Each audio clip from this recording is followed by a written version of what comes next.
In Jacksonville, a routine stop turns tragic as a man's own firearm is used. A man will go on to eventually be shot by the police with his own firearm.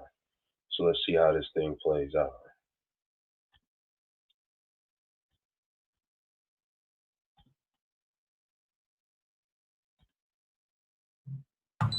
Lower your windows, all of them. What's up, my man? Hey, you got a valid driver's license, proof of insurance, all that good stuff? You blew that red light. The light was yellow and turned red when I went out there. It was red when you blew it. It was yellow. Okay. Well, I saw it. It was red. So, I saw it. All right. Well, you got a proof of insurance? Yeah. Just hang tight. You got anything crazy in the car? Yeah. What you got? Okay. You got a gun? You do? All right. Where's that? It's on you? Okay. As long as you're cool. And... Oh, I'm chill. I ain't finna lie to you. No, man. I appreciate your honesty. Oh, I ain't got time to lie. That's awesome. So you have concealed carry and all that good stuff? No, you don't. All right, you're not a convicted felon, right? Nothing. I do everything, whatever. Okay. You all right. So what we're gonna do is, just for my safety, your safety, I'm gonna have you step out. All right, fair enough. And we're just gonna remove the pistol from you. It's fun keeping you for good. I appreciate it, man, being very honest. Oh, yeah, all right. You okay? Whoa, that happened quick. Hold on. You okay? Oh, You got shot in the leg. Rescue 1068. HQ 2162. You rescued 1068 by 1020.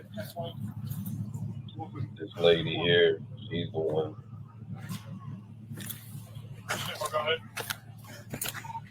Mike with a gunshot to his leg.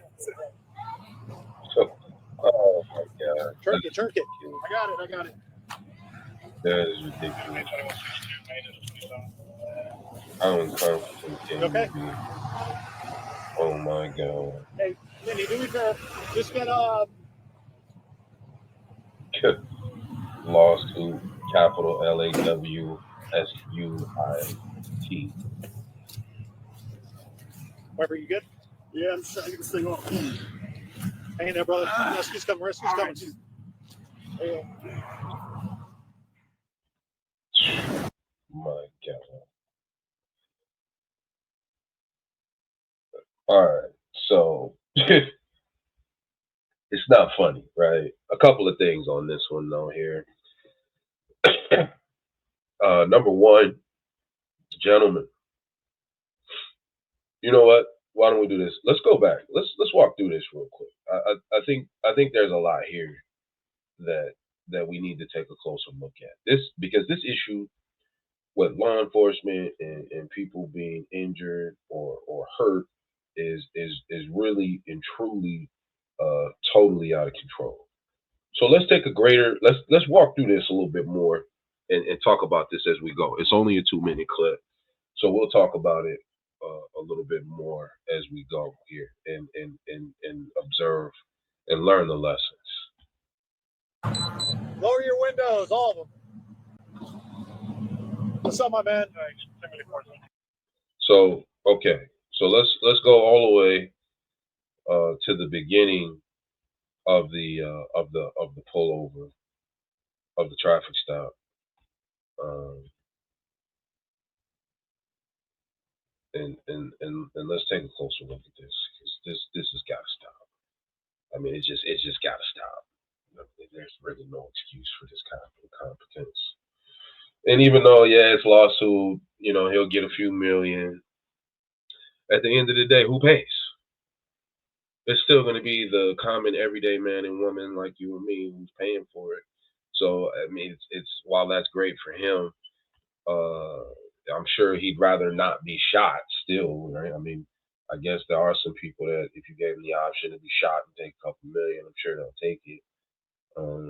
But it's just highly unnecessary, to be honest. And just the incompetence is staggering.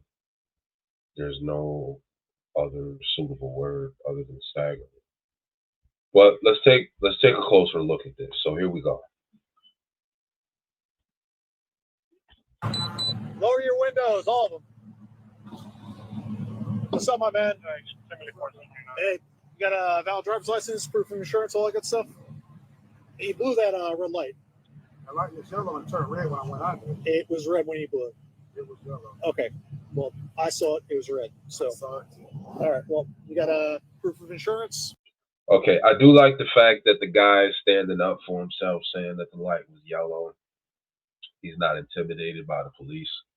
I do like that, and that's great. Just hang tight. You got you got anything crazy in the car? Yeah. What you got? You got a gun? You do? All right. Where's that? It's on you? Okay. Okay, so he's in Florida. So for those who don't know, they might be, oh, he's going to tell you got a gun on you. That's not really a big deal.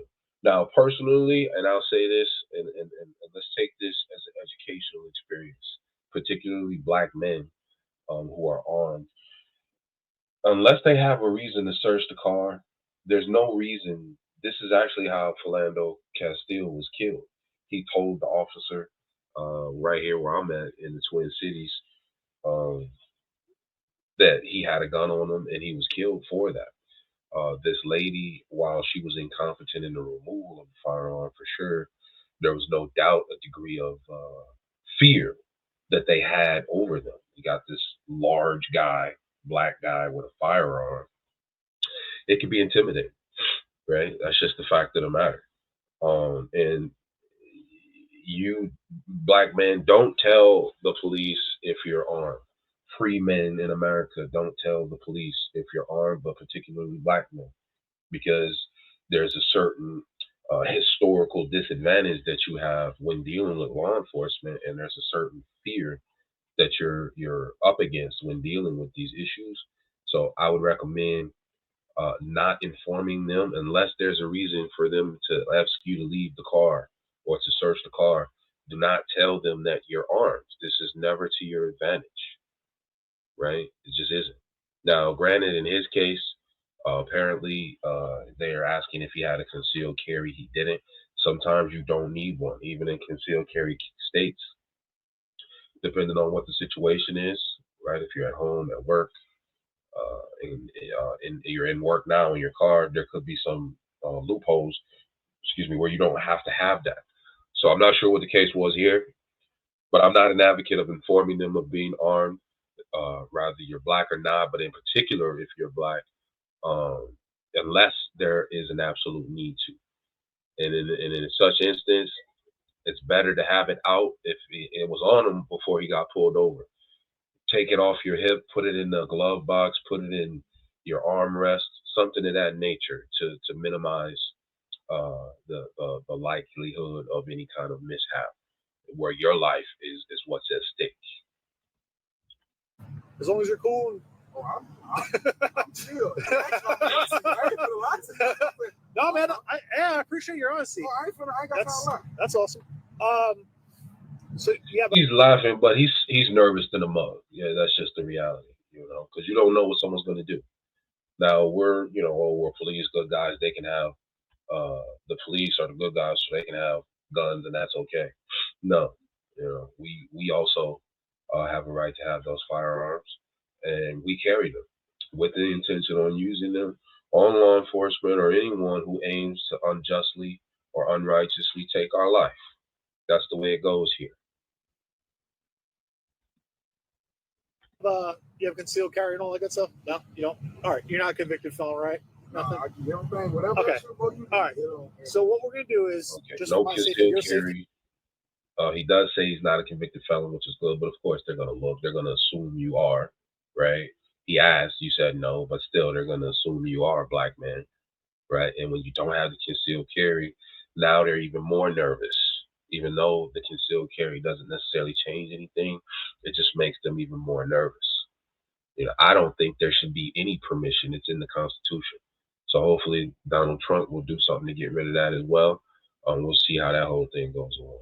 I'm gonna have you step out. All right, fair enough. And we're just gonna remove the pistol from you. It's fine, keep me for good. I appreciate it, man, being very honest. Oh, yeah, all right. You okay? Hey. What you got now? So the cop tells the female cop to put the gun down, right? She's clearly incompetent. She's clearly shaking, right? That's why all this tough guy stuff, pulling people over, just stop, right? Like, why do you, these minor infractions, vehicular infractions, traffic infractions, it's really just not worth it. You know, they really need to stop at some point, like just to minimize all this. You know, I mean, you could get cameras. There's technology and things that scan your plate when you run lights and all that. You can